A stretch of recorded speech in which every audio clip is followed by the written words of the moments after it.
ngiyacela bapostoli ngibe naso isicelo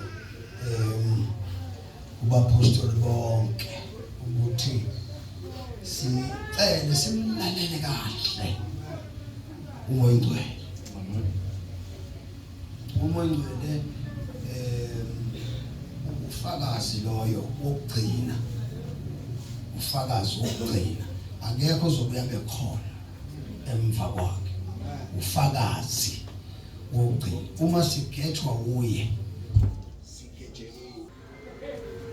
Ngesikhathi singaphambili ngicela uqala lapho, ngesikhathi singaphambili ngoba sisuke sijahe kakhulu izinto esontweni, meke safika nje esontweni sijaha kakhulu, bazongizwa obaba abadala, sijaha kakhulu ukulingisa abanye abantu. Uyabona? Ya. Ngesikhathi singaphambili ngeke ngaba nombuzo nje ngoba ngasindiswa ngalesa sikhathi. Ngibuza ukuthi uBhengu yini yamenza wahamba ibanga elide kangaka noNkulunkulu? Uchiliza yini emenze wahamba ibanga elide kangaka noNkulunkulu? Ungidi yini ebenze bahamba ibanga elide kangaka noNkulunkulu? Kanjalo nabo bonke lamadoda kaNkulunkulu esiwaziyo abizwe uNkulunkulu, mawabheka uwathatha uwahlalisa phansi la uxoxa nawo, ma ekhuluma wonke akhuluma ilanguage eyodwa. Man bekisisa kahle akhuluma ilanguage eyodwa, kodwa thina kulezi insuku noma igama lethu lithi ukusindiswa. Yabona le bandla ethiwa lisindisiwe, mawufuna ukuthola amanga uwafica kulona. Ya, mawufuna ukuqili ukufica kulabazana ethiwa basindisiwe, uqili nje uzofica kubona. Futhi mawufuna umuntu ongamlalela uNkulunkulu uzomfica kulabazana basindisiwe.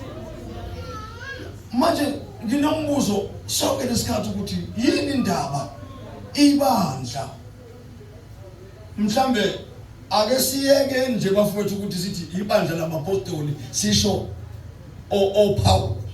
Ake sikhulume ngabapostoli esibaziyo nje ngemva kwethu, sizikhathanise nabo, sibuke ukuthi thina nabo sisondela kangakanani kubo. Yini eshodayo kithi? Right. Uyathola ukuthi uKhehla mangaxoxa ngoKhehla uJoba Chiliza, uyamthola uJoba Chiliza ukuthi isikhathi esiningi wayeba nesikhathi nomndeni wakhe. Ngesikhathi nomndeni wakhe akayifune enye into ngaphandle kokuchitha isikhathi nobani? Nomndeni wakhe. Number 2, enasi isikhathi nebandla aliphethe elifundisa ibandla engalenzi ibandla lijombe izinto ezingakafiki kulo. Oniyizwa bafethu, ngiyazi sizozwana, sizothi sivala sobe sizwana. Nawe uJoba Chiliza wayethatha ibandla enza leyanto enziwa umpostoli Paul, athi lingisani mina, engathi lingisani uJesu, ngoba ibandla kwakungafanele lilingise uJesu, ibandla kwakufanele lilingise umpostoli uPaul. Niyayizwa lento? Ngoba ngeke sikwazi, ngoba bengeke bakwazi ukuthatha ibandla balise kuJesu, ngoba uJesu wavezwa yibo ebantwini. Angano masazwana bapostoli. Umuntu introduce uJesu, uyena kufanele kulingiswe yena, njengoba yena elingisa uKristu. Angithi kunjalo. Nawu ke labafowethu ke into ebebeyenza nanzi labo baba lamaKhehla abethandaza. Uma eqeda nje ukubona ibandla, eqeda ukubona amakhosikazi abo, bese behlukana nebandla, bahlukane namakhosikazi, bese bekhuphuka beyochitha isikhathi manje noNkulunkulu manje bexoxa ukuze ingabikho into abathi ebandleni usho uNkulunkulu.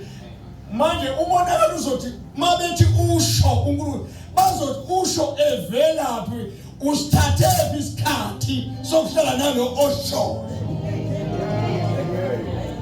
Niyayizwa bafethu? Ngiyabona ke manje umonakalo uzosilimaza ke lana. Nawe ngayifunda ke lento yalabo baba ukuthi awu labo baba beungeke ubarobhe kulabazali bamanje.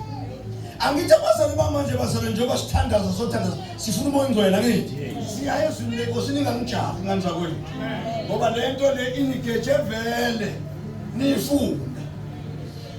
Nawu ke sizwa abazali bethi ngikhona ngiphakathi kwenu usho uJehova. Nenzwe le lo mzali bafethu ngizwe bafethu ningizwe sukane enyameni manifuna ungizwe izweni ngomoya. Ngikhona ngiphakathi kwenu usho uJehova. Angithi now lo muntu othi ngikhona ngiphakathi kwenu usho uJehova uyabona ukuthi akakaze ahlangane noJehova. Umbuzo wami ke uthi uJehova ushophi lo muntu engamazi uJehova. Now lento ke iyakhuluma kuyanda uzozwa bazalwane sebebaningi sontweni. Angilaleli ikhona ngipha basho baze babe u4 beprofet.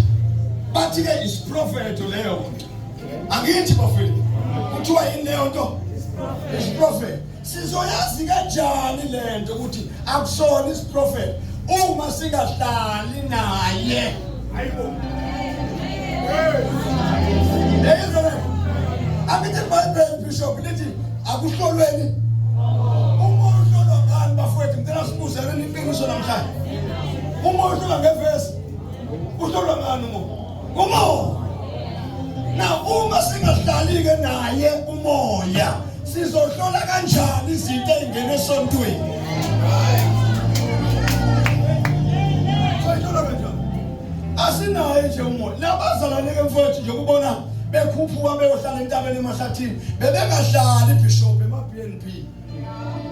No, bebengahlali ema-BNB, bebengahlali emahhotela, bebekhuphuka baqola intaba bengadli, bekhuphuka beshiya amakhosikazi ezansi bengathi bezilile bephezulu entabeni baphinde bayolala namakhosikazi abo ezansi. No, mabehlala noNkulunkulu bebehlala noNkulunkulu inkosikazi one side. Bayohlala noNkulunkulu kuthiwa ubaba washona kuthiwa uhleli noNkulunkulu for 21 days or for 40 days. Indoda ihleli noNkulunkulu eshumayelayo ihleli noNkulunkulu. Uyakwenzani le ndoda entabeni? Iyozwa ukuthi uNkulunkulu ufunani kuyo. Angithi indoda inendaba ezifihliwe la kuyona ngeke isikhulume nebani. Yebo. Kodwa mase ifika entabeni isho yonke into.